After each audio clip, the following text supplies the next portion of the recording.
So after the realization that you don't realize anything, what do? Is there really a difference? In a way, nothing is different, but there is a difference. There's a change in attitudes. There's such a deep sense of acceptance with whatever comes in life, the suffering, the joy, all of it. Because it's clearly seen that there's never been a way to avoid it. And it's clearly seen that grasping is useless. There's never been grasping. Nothing has ever been grasped. And for me personally, it was the attempt to understand the truth, to realize the truth, to become the truth. But the truth is, you can't know it. And when that is seen through, the beliefs drop, the views, they drop. Not all of it. That's why we have to practice. It's a lifetime, or, if you will, lifetimes of practice. This is just the beginning. The end of seeking is just the beginning of practice. For me personally, at least, it allows me to finally practice, not just for this life, but just for life in general.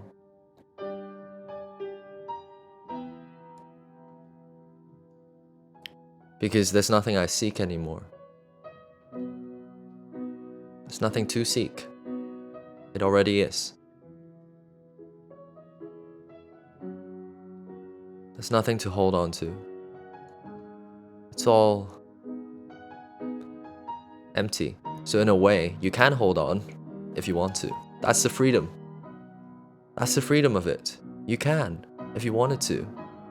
You can do anything.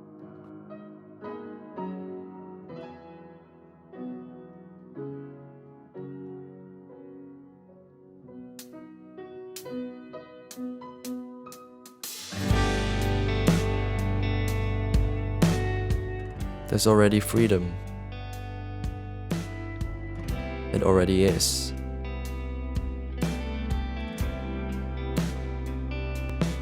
And life just has always unfolded the way it has. Empty, luminous, interconnected. It's really simple.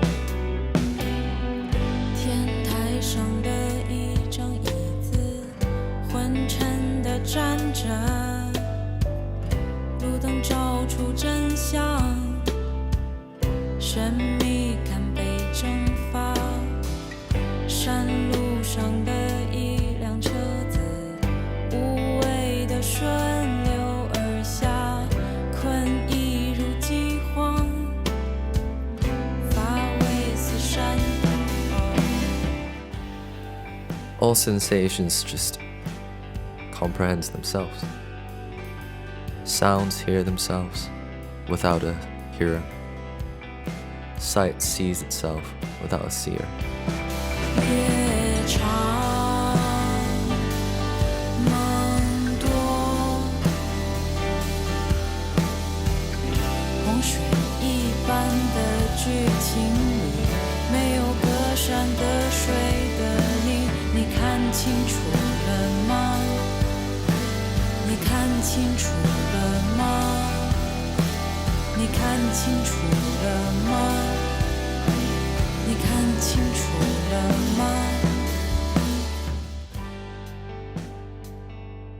When I look at a mountain, it's a mountain looking at itself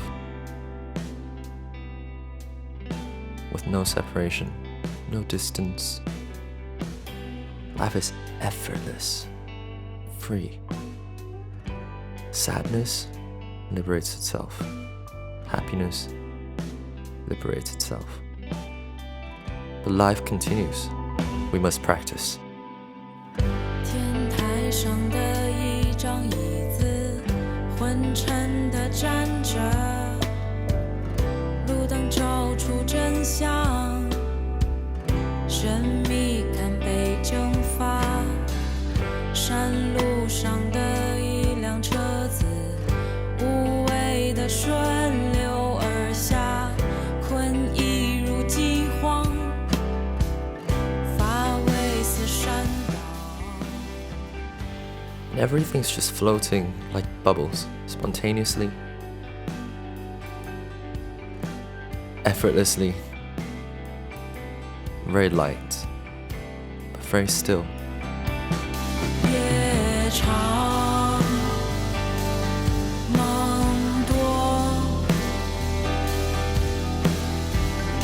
洪水一般的剧情里，没有隔山隔水的你，你看清楚了吗？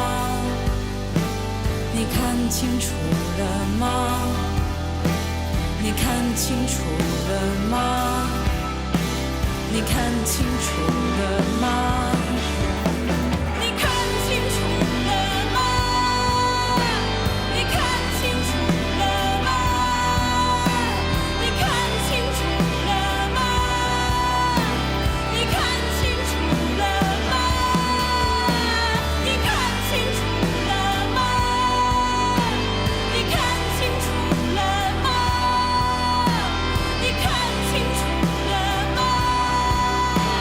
你看清楚了吗？你看清楚了吗？你看清楚了吗？ And even though there's no entity behind anything, and in a way there's no sentient being, but because of its beauty, we must perfect it and practice. There's a freedom that comes with it. To see clearly that it's all just empty appearances, and the effects that our inherent views have on how we perceive the world is quite shocking in a way. There's no thing, just appearances. It's a big relief. No one has ever been there to hold on to anything, and there's never been holding on. There's never been resistance.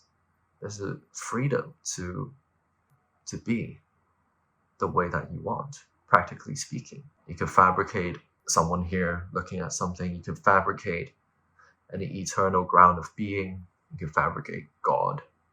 You could fabricate emptiness.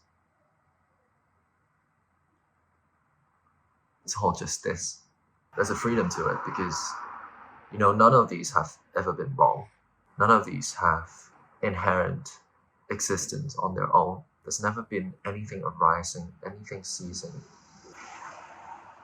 And the freedom that comes with it is shocking. And it's funny because it's quite crazy how we missed it. But this also means being intimate with life. You go through all the emotions: pain, misery, happiness, joy. And there's a sense of responsibility to do emotional work, to practice, to learn to live skillfully. It's just an inclination. Nothing can really be said about this. You can't seek it. You really can't. You won't find it. And with this lightness and, acceptance of life, finally, for first time in my life, I accept the suffering, the joy, the ups and downs, and to see that none of these emotions belong to anyone. Then the tendencies drop. The tendencies to cling, the tendencies to own, to grasp, to understand. There's such a convincing, I guess you could call it faith, just intuitive faith, that there is a responsibility, there is a drive to end this karmic chain, to liberate fully. But it's not, in a way, it's not a need. I don't feel the need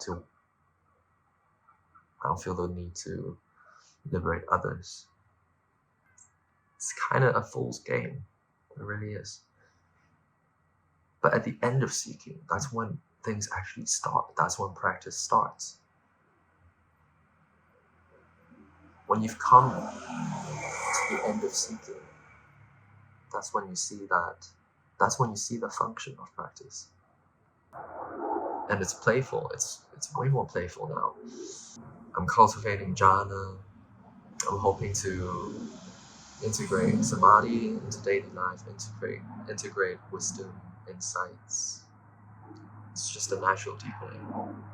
I'm hoping to learn how to love better, how to live skillfully, do emotional work, all these things. It doesn't feel heavy because there's nothing you seek anymore.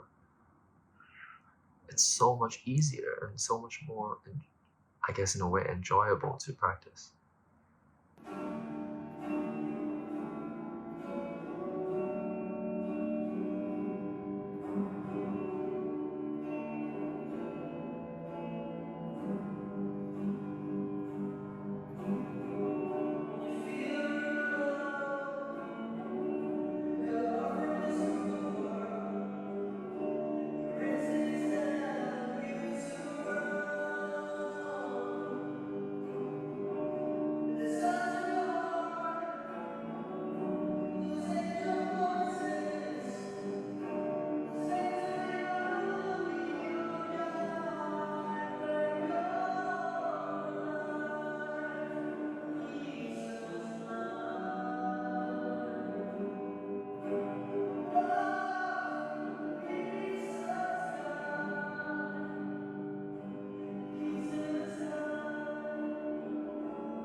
May you be well.